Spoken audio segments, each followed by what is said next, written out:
at me. Okay. I'm going to see if I can plug in my microphone.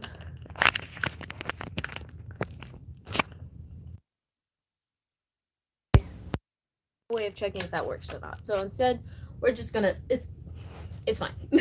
Don't worry about it. All right. Well, hello. Oh, okay. It's been a long day. Hi. If you don't know who I am, it's a little odd that you're here, but thank you for joining.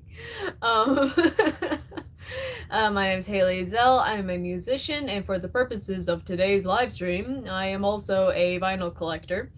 I just actually surpassed 400 earlier this year, end of last year, something like that. Things have been getting pretty crazy, but I wanted to do this live stream and do this haul live as opposed to my usual pre-recorded videos. I think this is a little crooked. Hold on. Imagine I just made it worse. Okay, I think it looks better. So my goal for this year, as it kind of was last year, I started halfway through last year, so it didn't really work. But my goal for this year is to live stream once a month for the entire year, with a variety of sort of, I guess, activities is the best word. Last year I did a get ready with me to go to a gig. This month we are doing the final haul. In the future, I know I'm definitely going to be doing some just straight up singing, with backing tracks and some with piano and all that good fun stuff, because that's what I like, and I hope that's what you like too.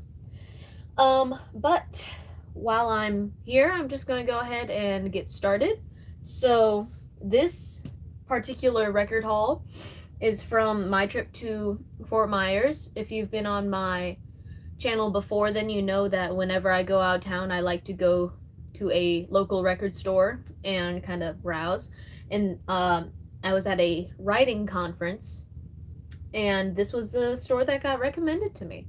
I was not actually going to go with this because it was not the first one that popped up on Google when I ran the record stores near me search.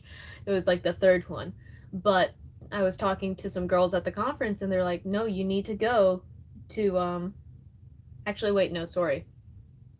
I just realized I'm getting my stories mixed up because I went to 2 different places recently." I went on 2 different things, and actually the vinyl haul for the place I'm talking about, which is Park Ave CDs, I already pre-recorded that, and but this is live, so we're gonna deal with it. So let me get my story straight, just kind of make the record scratch noise and play it back, go moving right along, let me get my story straight. That was my Orlando trip. This is my Fort Myers trip. I actually quite liked this store. I may have liked this store better than Park Ave, but it's kind of hard to compare places like this because they all have their own sort of energy and all very specific vibes. But I did quite enjoy this place. This place, once again, was in Fort Myers, yes, and is called Joe's Record Exchange. And there are 2. I have the business card. I don't know if you can. Very, very official. They tossed that in with my boatload of purchases, as if they thought I wouldn't remember their name, which evidently they were right, but it's because I'm very forgetful. So this was a really cool place. Let me set the scene. This is a record store in sort of almost I'd call it a strip mall, but it was nicer than a strip mall, But you walk in and you're kind of hit with everything, It was very kind of almost overwhelming, and I love that. They had old magazines, old action figures. They had all these sorts of they just collectible things. They had this one it was a Phantom of the Opera, Lon Chaney, Phantom of the Opera. So I think it was 1924. I don't know, the 1920s black and white Phantom of the Opera movie. They had an action figure for that movie, And it's really more accurately like a doll, I would call it, just solely based on size and construction. But it had different accessories that you could switch out that were from the movie. I thought that was really cool. I almost got it, but I was like, it was out of my price range for me to, I make some pretty ridiculous economic decisions, as most 20-year-olds do, I do believe. But that one was just a step out of it a little bit. I couldn't justify it. But they had some really really cool stuff in there. It's just really kind of hard to describe. And like most record stores, they had the player in the back that an employee has to go switch over. Every 20 minutes, someone has to get up and flip it and then switch it. It's quite enjoyable. I like it when they do that. I'm a simple person. I don't know. I like simple stuff. I just realized how blue this whole shot is between the curtain, the wall, the frames, and my shirt. If you don't like blue, I'm sorry. But mm, but on this particular day, there were two guys working. Older gentlemen, as usually are the people working at these stores. It's either like guys in their like 40s and 50s, or like people like 24 years old. Like there's really no in between. It's kind of interesting. Someone has to do a study on that, not me, because I don't want to. But I think it would be an interesting subject to look into. But there were two guys there. They were really nice. They gave me all sorts of advice about how to clean the records, because despite having my 400 plus collection, I don't clean them. I know it's sacrilegious. I know I'm a fiend and a scoundrel, and everyone knows. But I solely because there's so much conflicting information out there about what to do, and they actually confirmed some advice I got from another friend. So I'm leaning towards getting that particular cleaner, and once I try that, I'll tell people about it. But I'm not gonna, I would hate to, perpetrate this bad advice just in case. So I'm not saying I don't trust the random men at the record store. I'm sure they're very knowledgeable. But just for the sake of my, whatever. Okay. Let's just check in something. Okay. But that being said, trying to think if there's anything else I want to add before we get into it. Can't really think of anything. I quite like the selection. I remember the pricing was pretty good, I'll say. Nothing has come close to my favorite store in St. Augustine. I don't know if they're just selling stuff cheaper than everyone else, and like maybe they're doing below like what they should, but I don't know. Tone Vendor in St. Augustine, they're the ones who they have the best pricing. But Joe's Record Exchange in Fort Myers, they had some pretty, I think, reasonable prices overall. But with that being said, let's kind of see if we can jump into it. Oh, I see we have a viewer. Hi. Also, if you can't watch this right now, I'm going to make sure that it gets uploaded onto my normal channel so that those who missed it can, come back, watch it in full later. But that being said, this was in the thumbnail. This is Buffalo Springfield. I don't know if this is their debut album, but it would seem to be based off the, Buffalo Springfield name on it, and that being it. But yeah, this is kind of like their, at least in my knowledge, their biggest album, because it's the one that has For What's Worth on it. For those of you who don't know, I feel like this is important to point out. Buffalo Springfield had Stephen Stills and Neil Young in it, so that's pre Crosby, Stills, Nash, and Young. Before that happened, because this is like what, 1966. So yeah, this is before then. I do this thing where I like to check out the inspirations of my inspirations. So I know for a fact that Tommy Shaw of Styx. He's back here somewhere. I can't do backwards things. He's right there. He's also many other places in my room.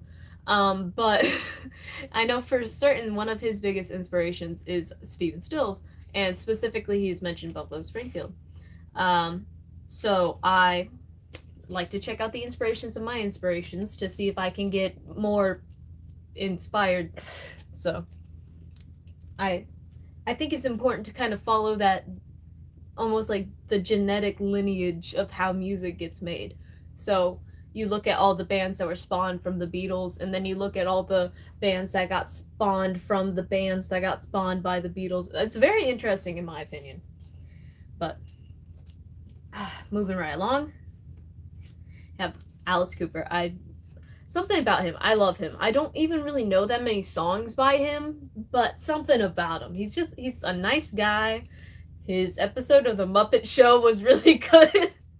And he's got some really solid songs, and one of which, at least one, I don't remember the details of this album, but I will in a second when I get to read it. One of my favorite songs of his is on this album, Lace and Whiskey by Alice Cooper. I like the outstanding mystery discovery of the decade. Very interesting. But yeah, Lace and Whiskey. I think is very, very interesting album cover. Got a lot going on here. Very kind of some strong emotions associated with things, and we got the bolts on the back. But yes, the song I was thinking of was "You and Me," which is the only one I know on this song, on this album as of right now. "You and Me" is great. Really beautiful song. You wouldn't think, if you don't really know a lot about Alice Cooper, you wouldn't think that he'd be any good at writing a love song. But that "You and Me" is just such a good, solid ballad of all things. And I will say it, when he did it with Miss Piggy on The Muppet Show, I really enjoyed it. So, I don't know. I did get that album just because of that song, but I've gotten more for less. So, moving right along. All right. So I'm excited about this album for a couple reasons. This is "Lap of Luxury" by Cheap Trick. You can see, solely based on the hair, you can tell that this is like a mid-late 80s album, right? 1988. I was literally going to guess that. But I, in fact, got this album because The Flame is on here. Don't Be Cruel is also on here, which I feel like I know that song, but I can't quite place it. But I love The Flame. I don't care if it's commercial. I don't care if it's like a hair ballad. Like, I don't care. It's a solid song. It's a banger. It's so good, and I will fight anyone who disagrees with me on that. But I'm also excited about getting this album because inside the sleeve, which I think almost all of these came with the little protective sleeves, which I like. But this album still has the plastic covering that was sealed in initially.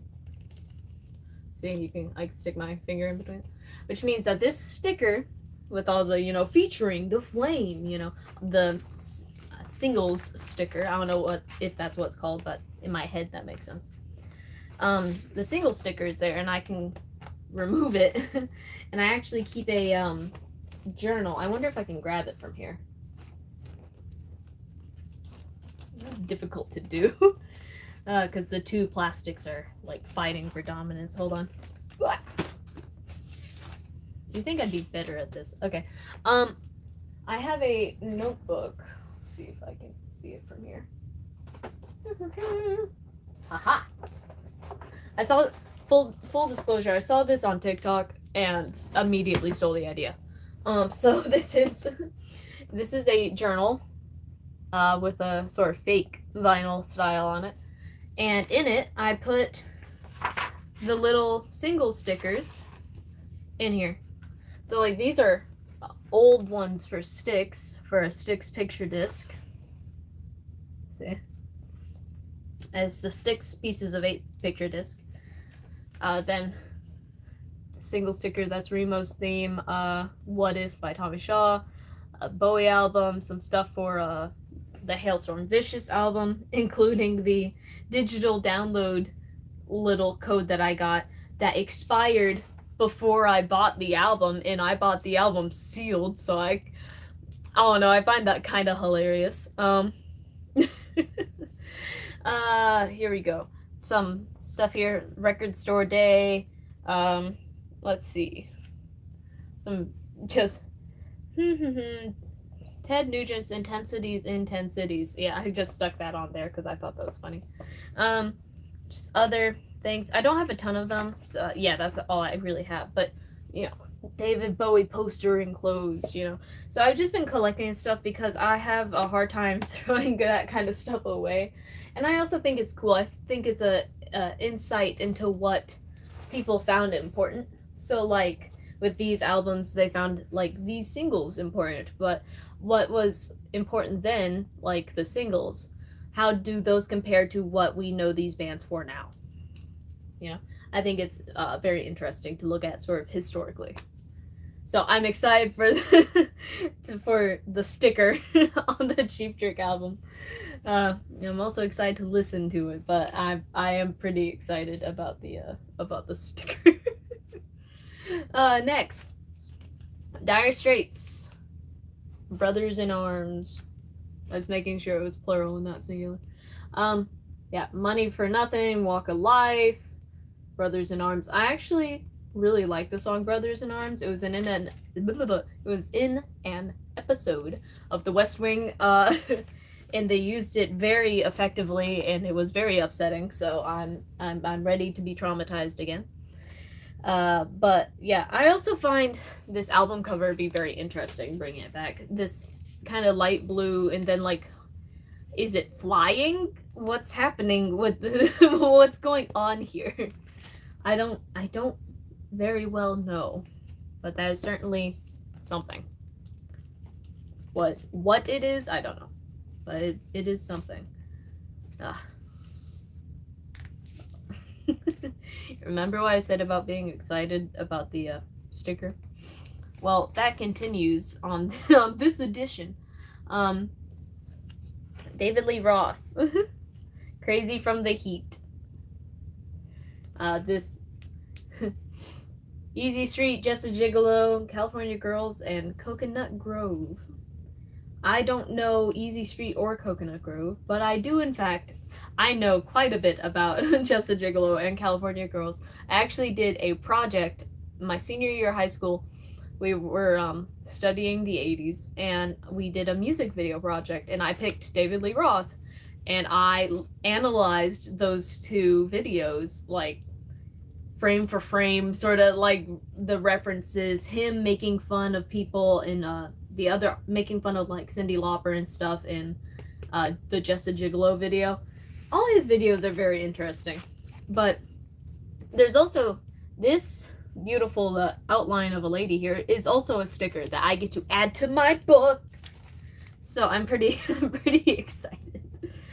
But yeah, I think this choice of font here is very interesting because I know the album name and I can barely read that. Like, I can't decipher that.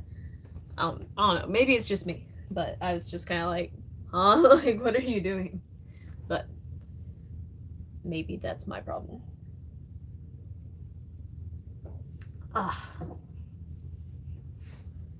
Moving right along. I keep saying that.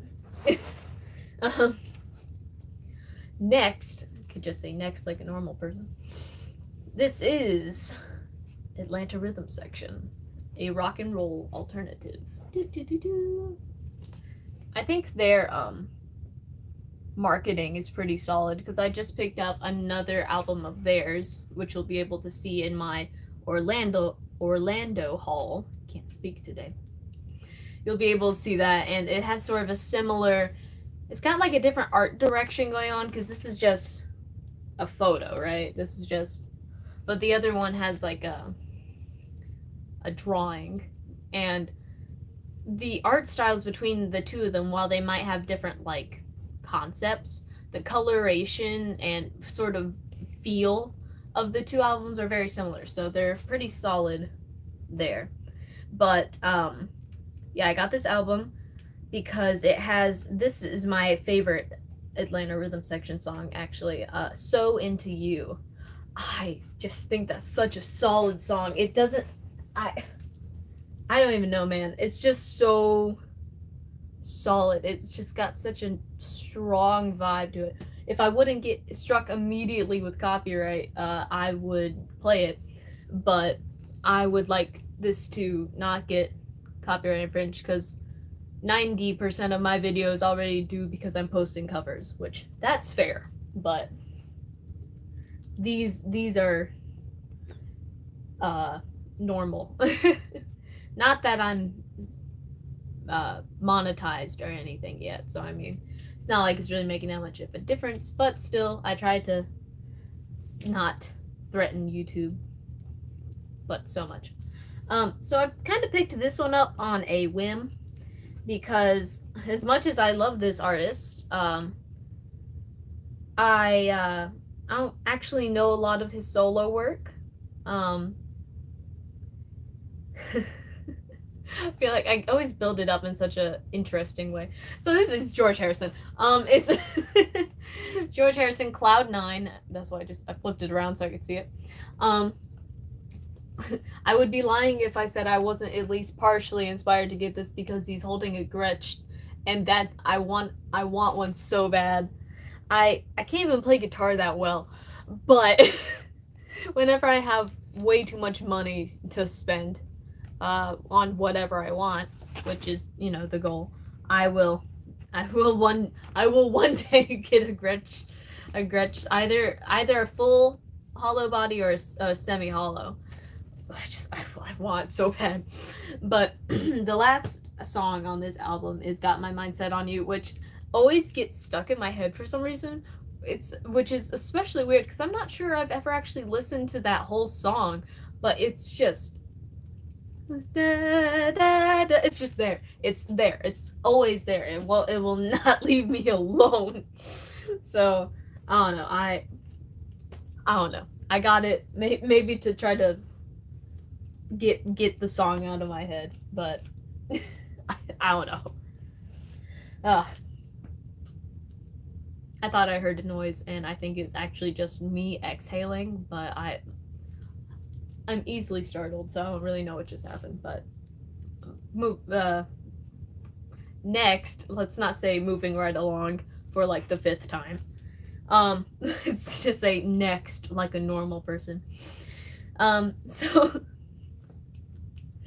this is Straight Shooter, Bad Company. Of course, you'll be familiar with this album due to songs like Feel Like Making Love and Shooting Star, sorry. I don't actually know the other songs on this album at this point, but that, I think, is the real joy of it. You'll see in my vinyl haul that I'm going to be putting out at some point. It's the one that I've pre-recorded for Orlando that I've previously mentioned and got myself confused by a couple times. You'll see in that one that I know like nothing about any of those albums. But, you know, I think that's equally exciting, you know? Because why not, you know? You should learn. I think artists need to be inspired by a wide variety of influences, which is why I look at my influences to be influenced. And I think that it is really to my benefit to kind of branch out in every way. So I think it's better that I don't know all the songs on this. Now you may say, Haley, that's all great and well. Why don't you just listen to it on Spotify? It would be a lot cheaper. To which I say, I don't know. I don't know how I ended up here. I bought one album in like middle school and now I'm here. I don't know what to tell you. Also, I just realized that this was recorded and mixed by Ron Nevison. And Nevison was the guy who dealt with Damn Yankees. Yeah, I don't remember like his specific role with them, but he kind of put the band together is my understanding. I'm not really certain. Okay, moving along. I only bought one like new album in this haul because I mainly like to get used stuff, because I like the personality that's there. Hold on, okay, I had to hit a button. I like the personality that's in the used stuff. I actually really like it when people have written their names in the albums too, like in the liner notes or on the cover. Prefer if it's not on the cover, but you can't, beggars can't be choosers and such. But I did go ahead and buy this album new, because I'm not even sure if they put this on vinyl when it came out, because I think it came out in 1990. Let's see. The pressing looks like it was either 2003 or 2017. I can't read those terminologies, but actually doesn't even have the original copyright on here, which is interesting. But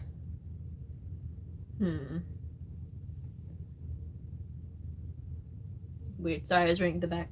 But all that said, it's Queensryche. It's Empire. I really like Queensryche. They're I don't know. It's just killer vocals and wonderful musicianship. They're insane, truly. So I'm excited to get this album. This is probably Queensryche's most popular album. I can't speak today at all. Every time I go to film something, it's just like, and what if you couldn't talk? But so this one was a little bit more expensive compared to the other ones. Most of the ones I picked up from Joe's Record Exchange were between like $10 and $15. There were things that were more expensive than that, but I kind of put a bit of a cap on myself. But this was $30 because it's still sealed, and it's new. It's like new. So just went ahead and here we are. I'm very excited to crack it open and make it not new. So I am pretty excited. That's the one thing is, whenever I do these hauls, I don't like to listen to the albums beforehand because I don't want to accidentally mix them up with my already, put together stock, if you will. Because I don't want to get things mixed up so that I know what's going on pretty much. I also keep track of all my stuff by I have a Google Sheets sheet with just my record collection written on it, so that whenever I go to another store, I remember what I have and I don't buy it again. Because I have so many albums and I got so many of them at one time because I don't know if I mentioned this on here before, but in 2021, I think it was 2021, I got a lot, like a collection, a lot of records from a DJ, like a former DJ, and he had all these copies. It was insane. And he was really nice. He was a really great guy. We talked for a while, and I impressed him, I guess, with my love and knowledge of music or whatever. And so I ended up getting, or whatever. I ended up getting a lot of, he said it was like 250 albums, but ended up being closer to like 300 or so. I think it was over that. But I got that for like $200. I don't know. I don't remember the numbers specifically, but I got a couple hundred albums for less than $1 each. So, and that all happened at one time. So I don't really know what I have because I just got so much of it at one time. So I went through all of the stuff. I have some duplicates. I got rid of some duplicates. And now I just have a Google sheet because I just have so much stuff that I had to put in a freaking Excel sheet so that I wouldn't buy it again. First world problems in the highest order. But moving on to another favorite artist of mine, Huey Lewis and the News. Picture this. I think this is such interesting album art. It almost looks washed out, but it's very cool. Working for a living. Do you believe in love? Is it me? Like these. Do you believe in love? Isn't my favorite Huey Lewis song. I don't actually know what my favorite Huey Lewis song is. I have a soft spot for Power of Love and Back in Time, just solely because of Back to the Future, because I love Back to the Future. But I don't know. It's probably If This Is It. That's probably it. That one or Jacob's Ladder. Jacob's Ladder, top tier song. But Do You Believe in Love is also very good. I mean, it's kind of similar to If This Is It, if that makes sense. I don't know. Not really, but kind of, you know. Okay, moving along. See, I didn't say moving right along, I just said moving along. And I've spoiled myself. Now you know what's going on. I spoiled it for everyone. Because it's the same it's the same thing. It's Don't Shoot Me, I'm Only the Piano Player by Elton John, which I think is a great name. This has Daniel on it. I don't know if I know anything else on here. Oh, Crocodile Rock, of course. Of course. I forgot that was on this album. But yeah. I'm pretty excited. Yeah, I mean, I don't really have a lot to say about that. I'm not too knowledgeable of it right now, but once again, I'm looking forward to becoming knowledgeable about it. Next, Foreigner Head Games. This is such an interesting album cover. Like, why is she... Like, what's happening here? She's in a men's bathroom. She looks terrified. I think she's been chased in there. I don't know. I don't know if they ever explained it. But I don't think good things are happening here. But it's just such a very, very strong, emotive photo. And I love her skirt. Her little music note skirt. That's so cute. Ugh. My eye itches holding. Okay. Crisis averted. So the only song I know on here is Head Games, title track. I've heard of Dirty White Boy, but I don't know if I've actually heard it. I've heard of it, but not heard it. But yeah, I mean, wait a minute. Manufactured and distributed by WEA Music of Canada. I was wondering, okay, because on the top of the back here, we got this little maple leaf. I was like, why is there a maple leaf? Huh, interesting. Okay. I love physical media so much because there's so much that is on there. Have you read liner notes? There are freaking secret jokes between band members. My favorite example of that, of why I love physical media, is if you look in the liner notes of the Damn Yankees albums, or at least the first one. It says something along the lines of backing vocals by the Never Leave Brothers. And the Never Leave Brothers were Tommy and Jack, who would never leave the studio, and it was a pun on the Everly Brothers. But I wouldn't have known about that little joke and that little anecdote unless I had the physical media. I can feel myself being so annoying about this, but I just love it so much. I think it's so cool. I'm glad it's kind of coming back, but I feel like, I don't know, it feels a little different.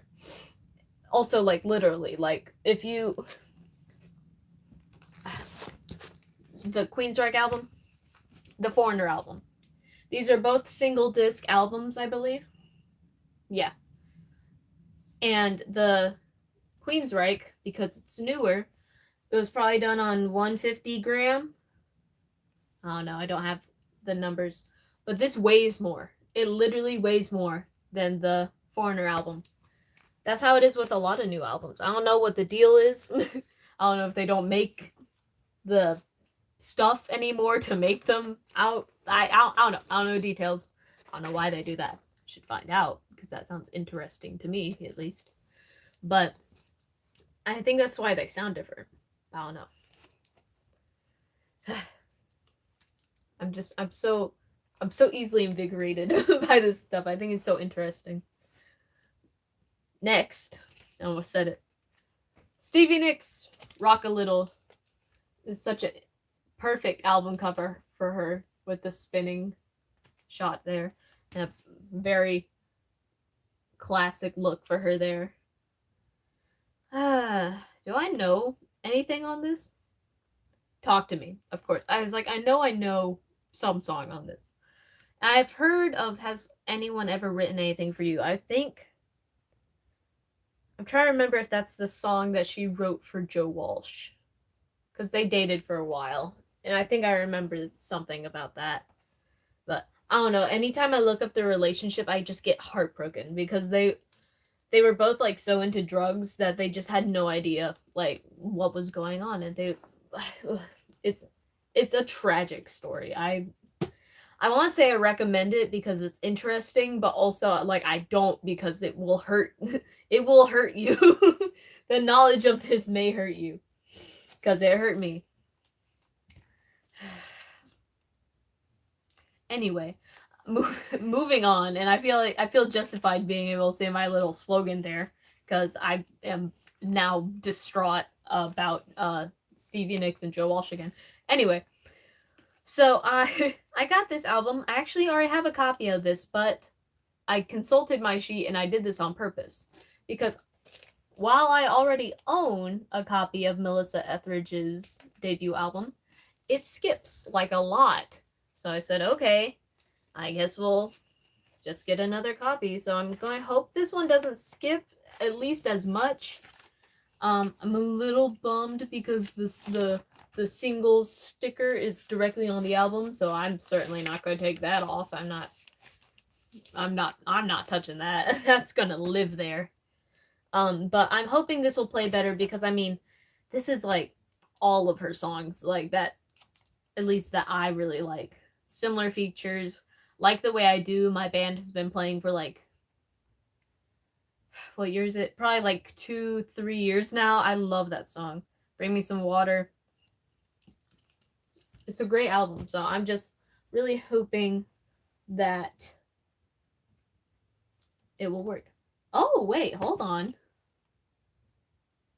Lent for promotional use only. Any sale or unauthorized transfer is prohibited and void, subject to return upon demand by owner.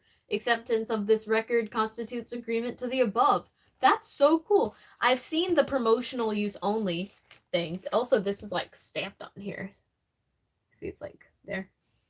I've seen the promotional use only labels, but I've not seen where people are getting lent albums. I wonder if that's because this is a later one. I think that's like 89, 90 maybe. Wait, hold on. It might be 88.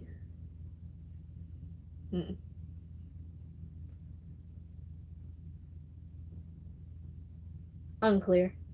I don't know.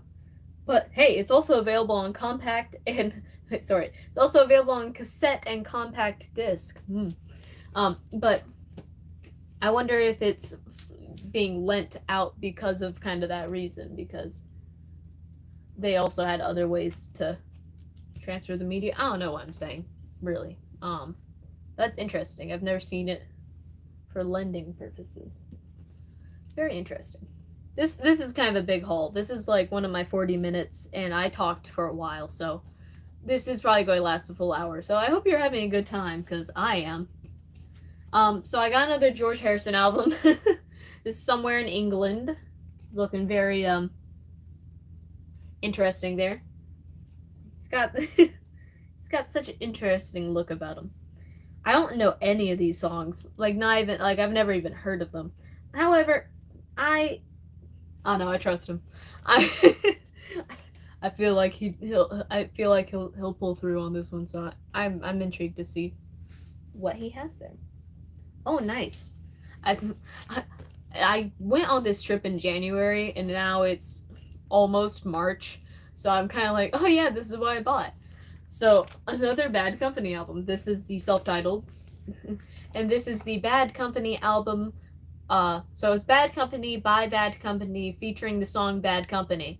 And Bad Company in the 90s went on tour with Damn Yankees, who had an album named Damn Yankees and a song named Damn Yankees. So I think they were paired together beautifully for the tour. Oh gosh. So this album also has Can't Get Enough, which is... I really like that song. I think it's a very, very solid song. But I don't know the others. So once again, I'm very excited. Saxophone. Interesting. Yeah. Produced. Oh my gosh, it's on the Swan Song label. So you can have their little Led Zeppelin Swan Song thing. Huh. Interesting. I didn't really realize they had their own label, though I suppose that makes sense. Okay. Carrying on. We have Holiday by America. America is one of those bands that, once again, like, it's kind of like Alice Cooper, odd comparison, but I don't know a ton by them, but I just really like them. Like, the songs that I do know, I really, really like. Sister Golden Hair, obsessed. Literally, I will skip my favorite song 400 times, but I will listen to Sister Golden Hair every time it comes on. I don't know, I'm obsessed with it. Lonely People, it's on this album. I'm trying to, maybe if I can read that better. Oh, Tin Man! I love Tin Man. Tin Man, Lonely People. Okay, that's all I know on this album. But, okay, now I have to put it back into sleep. Oh wait, hold on. That was easier than it usually is. Tin Man, love Tin Man. So I'm very excited to see the other songs on that album. Excuse me. Another album that I picked up. This one is a little more random, probably. But for some reason, I feel like I need a backstory. For some reason, I really, really love the song I'd Really Love to See You Tonight by England Dan and John Ford Coley. I also think that their names are the funniest things ever. England Dan and John Ford Coley. Like, that's just his name. And it'd be fine if that was just him by himself. But to have the name John Ford Coley and to team up with a guy named England Dan, like, I can't. For some reason, inexplicably, it's really funny to me. It's probably not all that funny. But so whenever I see England Dan and John Ford Coley, I buy England Dan and John Ford Coley. So this is England Dan and John Ford Coley, Dr. Heckle and Mr. Jive. Haha. Very interesting album cover here where you can see their before and after, I suppose. But very, very odd. I don't think I actually know any of the songs on here. Also, I'd like to note, even though I pretty much know the one song by them that I really like, I'm not sure if I've actually bought that album yet. I don't know if I found it. Well, we're getting towards the end of the pile. So, I actually have another one of the albums by this band. So, this is Ambrosia. Very, very lusciously haired men. This guy's giving me sort of a Daryl Hall vibe. And this guy looks almost like light brunette Josh Groban. I don't know, weird. But I got this album. This is the one with Biggest Part of Me. I also am in possession of the other Ambrosia album. I know they probably have more than two, but they pretty much have two giant hits. It's Biggest Part of Me and hold on, the other one. I know because it bothers me. How Much I Feel. There we go. So I have that album, so I went ahead and got the other one to sort of have a match pair. I hate when they do this, though, where they'll have, like, it's a pristine album cover. It barely has any album ring, and then they just stick a sticker right in the middle of the guy's forehead. Like, thanks. Like, I might be able to get it off because it's a little loose feeling, but if I don't, then I just rip that guy's face off, and that just seems a little extreme, personally. But I mean, especially because this is the, like, bargain bin, if I recall correctly, because these don't have the sleeves like the other ones do, and these are cheaper. But just to have it smacked in the middle of the guy's forehead is just, I don't know. It's very funny. It reminds me of that running gag in Monsters Inc. or Monsters University, one or the other, where every time they have Mike Wazowski, they just like put a sticker over his face so you can't see him. Good times. So, continuing my look into solo careers of people from very big bands, I believe this is just called Daltrey. Yeah, Roger Daltrey's Daltrey. And man, if he does not look freaking ethereal, look at him. he looks like, I don't know. He looks kind of crazy in a way. Also, the back cover is just the back of his head, which I respect that. I think that's very funny. Also, this is a gatefold, so we got this nice image there. I don't think I know anything about this album.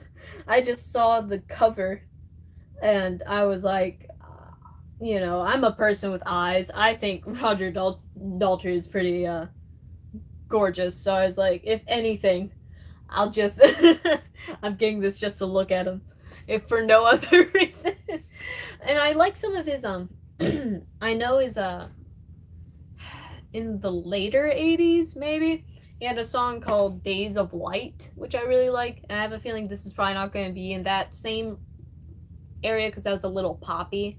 I feel like this might not be there, but we'll find out. Could be, could not be. Maybe. We'll see. All right. Continuing on here, our bargain bin. Survivor, Vital Signs. It took me so long to realize that this was a V. I don't know why. It just, like, it seems obvious, right? But something about it, it's not very V-like. Yeah, High on You, I Can't Hold Back, Search is Over. Yeah, those are the ones I know. Oh, this is also produced and engineered by Ron Nevison. That's cool. Everyone is always connected. And actually, I think. Actually, no, never mind. I was going to say, another connection between Survivor and Damn Yankees is that both of them recorded, I don't know if it was a cover or if one of them wrote it and the other one covered it. I don't know. There's a song called Ever Since the World Began. I think that was the one that they both covered. But since my phone is recording me right now, I cannot double check that. However, the two of them did in fact both do like a very big love song. And so that's yet another connection between Damn Yankees and Survivor. Very interesting. This, sorry, this guy right here, I don't know if you can see him very well. He doesn't look real to me. He looks kind of like he's made out of plastic. I think he could be. Also, I have shorts patterned exactly the same as his blazer. I don't know what that says about him. I don't know what that says about me, but it's a statement. Now, I feel the need... Okay, let me be kind of normal about this and then do my joke. So Bonnie Tyler, Faster Than the Speed of Night. I didn't even pretend to know that one. But this, I mean, everyone knows this album cover. What? She's a little scary to look at, just straight on. Something about her. But everyone knows this is Total Eclipse of the Heart. There's also, the album opens with a cover of Have You Ever Seen the Rain? By Creedence Clearwater Revival. Why? I'm sorry. That's just so random. That doesn't make any sense. Rick Derringer is the guitarist on this album? Now I have even more questions. Like, I knew Jim Steinman, like, was the director here, if you will. But Rick Derringer? Isn't he... Yeah, Rick Derringer is the rock and roll hoochie coo guy. Like, what's he doing on a Bonnie Tyler album? That's so random. I don't know what to do with that information. But anyway, the joke I was gonna make now that I've been thoroughly disturbed, doesn't this look like someone we've seen recently? Doesn't it kind of remind you of this? I mean, they're both looking straight on with like a dead stare. They're both blonde. And they're I don't know. I don't know. I'm kind of stuck staring at them. They're also, have you seen the meme where it's like a blue-eyed people and it's like different photos of people with blue eyes with their eyes really open, so they'll be like this? Aren't they kind of doing that? Don't you kind of see that? And they're both blue-eyed, so maybe it's just I wish I could go back and edit the thumbnail just to oh goodness. Well, it sounds like between Bonnie Tyler herself, Jim Steinman, and Rick Derringer, and the CCR cover that this should be a very interesting album. So, I would say that I'm looking forward to it. No, I am looking forward to it, but I am also a little scared. So we'll see how that goes. Oh goodness. And now, if you'll believe it, after all this time, we're down to our last album. It's the last one. It's it. This and then it. That's it. That's it until I post the other vinyl haul that I did. Also, I want to note that in that vinyl haul video, since I recorded it first, I referenced an unrecorded haul, which is this one. So I say, like, oh, there's gonna be a video coming out, but it's this. So like technically I was right, but now I'm going to release them out of order. I didn't really think this through, apparently. But here we are anyway, and here's me suffering mildly from the consequences of my actions. So there you go. We have a continuity error. But all that said, it's our last contribution to this Fort Myers Joe's Record Exchange vinyl haul. We have writer Carole King.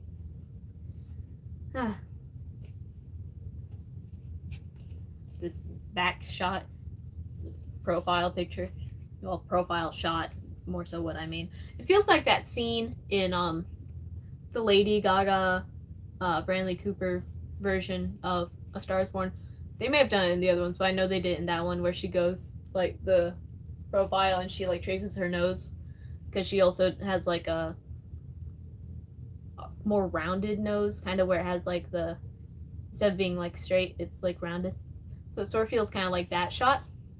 I don't know. But I mean, this came out in like probably like 1970 or something, and that came out like 2017. So I doubt she's referencing it, because that would be kind of impressive that she was time traveling like that. But I don't know. Carole King's pretty impressive. I would not put it beyond her to just straight up start time traveling, I guess. Anyway, I don't know any songs on this. Wait, yes I do, I lied. Up on the Roof. But I know the James Taylor version. This happens all the time with these two. They could not stop recording each other's stuff. Okay, I was trying to see if there was like a sleeve or not. So yeah, I know Up on the Roof. I don't know her version, but I'm intrigued to see that. Unsurprisingly, James Taylor worked on the album. That exactly no one is surprised there if you know the kind of history there. I'm surprised that there aren't more overlap people. Oh wait, no, there he is. Daniel Korchmar. He shows up on a lot of both Taylor's and King's stuff. So, and actually you can even see, I believe that's him right there. Right in the middle of this little collage, James Taylor. They work together on a lot of stuff. Like their professional relationship back and forth is very extensive. I'm honestly surprised that the bass player isn't Leland Sklar, because Leland played on everything. Like literally, if you don't know who I'm talking about, you need to look this guy up. is Leland, so Leland, and Sklar, Sklar. If you go on his Wikipedia, just his Wikipedia, and look at his album credits, it's malarkey. It literally is insane the amount of stuff he was on. And it's all like really good quality stuff. It's crazy. The fact that someone could have that, like, that many experiences of working with that many people and to do that level of work, like, it makes sense because, like, if you're that good, you're gonna, get utilized. But oh my gosh, this man's on like every album, I swear. It's on everything. You can't escape him. Also, apparently he wrote a book or something. I don't know. Escapable is what I'm trying to say.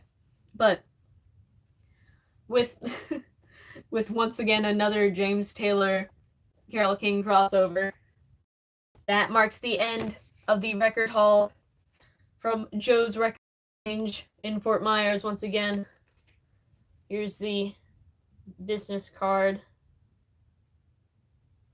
I'd recommend if you're ever in Fort Myers to go hang out over there. They're really, really nice guys. It's a really cool shop. Maybe one day I'll go back and get that Phantom of the Opera doll. Maybe put it with my other two. It's not like I don't have a place for it. But yeah, so I got a couple minutes left here. I'm just gonna kind of chill and talk. Because I like to try to do these for an even hour. Just for my own entertainment. So, since I mentioned James Taylor, I am actually going to go see him tomorrow. A friend and I are going to go catch him at the Broward Center. I'm very excited. This is my second James Taylor concert. I saw him in November, October, one of those months. I think it was October. It was October of 2021. That sounds right. October or November. I can't remember. One of those. I saw him and Jackson Browne in Orlando. And I tell people, I was like, I was not a James Taylor fan. I had heard some of his stuff. The only song I liked by him was Don't Let Me Be Lonely Tonight. I very specifically did not like anything else. I had heard a bunch of stuff because my dad loves James Taylor. But I was like, I don't know, this guy's kind of boring. And so I went with my dad, and I went for Jackson Browne because I love Jackson Browne. His Lawyers in Love album's one of my top albums of all time. I can't really explain why, because every time I think that, I'm like, it's not like it's the highest brow form of art or anything, it's kind of almost a pop album. It's like a pop rock album, but I don't know. I really like it. I think it's a great album. I think it's a lot of fun. But I was there to go see Jackson Browne, and he disappointed me, actually. He seemed really low energy. He said some political stuff kind of out of the middle of nowhere, and that kind of disarmed me a bit. And then he didn't do the loadout, which, how can you be Jackson Browne and not do the loadout? If I were Jackson Browne, would play that song with James Taylor since I'm on tour with him. It seems like the perfect option. Wonderful opportunity, and yet that's not what happened.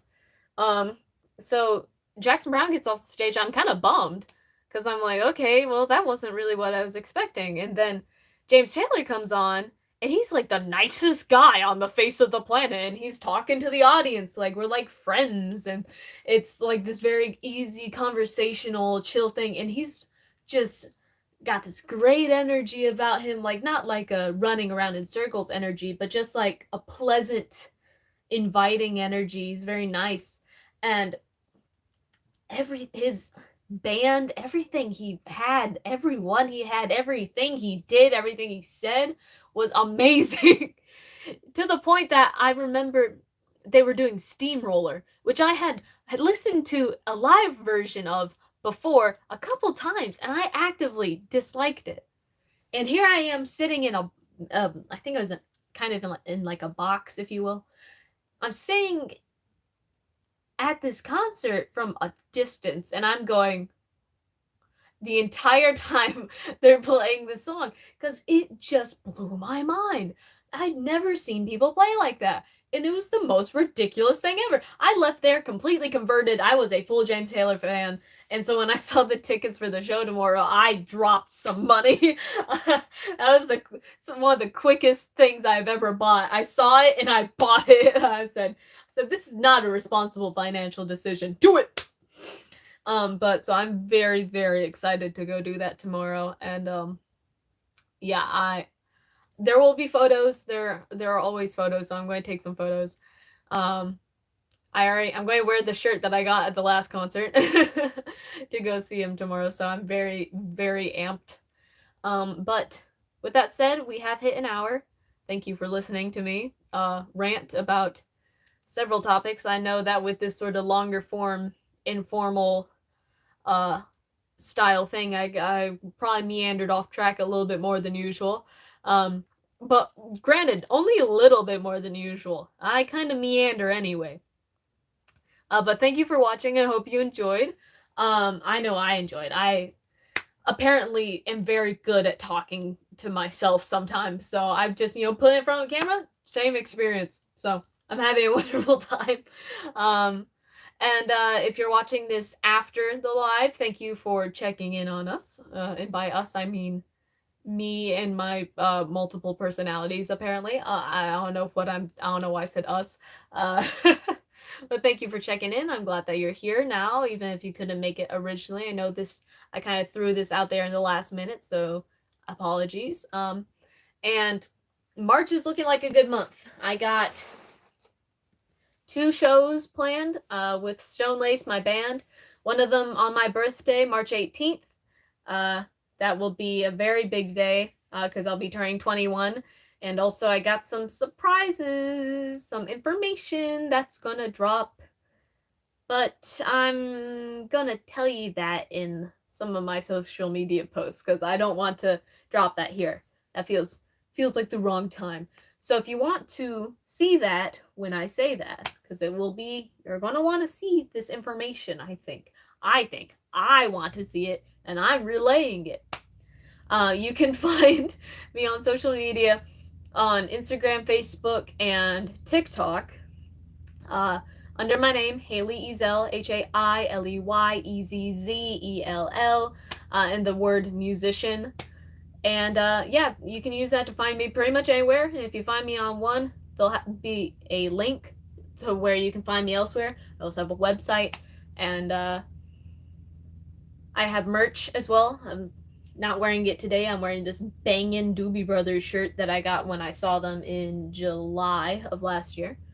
But you can find all that on my website, which is Hailey Ezell. Once again, just my name, HAILEYEZZELL.com.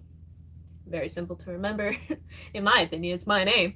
Find all that information there about the merch and my announcement that's coming out soon. And there's also old videos on my channel here. You can look at my past vinyl hauls if you're enjoying this. And there's a bunch of covers on there, and some random stuff, I think, too. I'm not really recalling right now what all I have. But if you enjoyed this, I hope you will subscribe and stick around and see me around. And I hope you're having a good evening. And I hope that you are happy in life, because I'm having a pretty good time right now. But that all being said, thank you for watching, and I'll see you soon. I was going to say next month, but you'll see me before then, just not live unless you see me in person.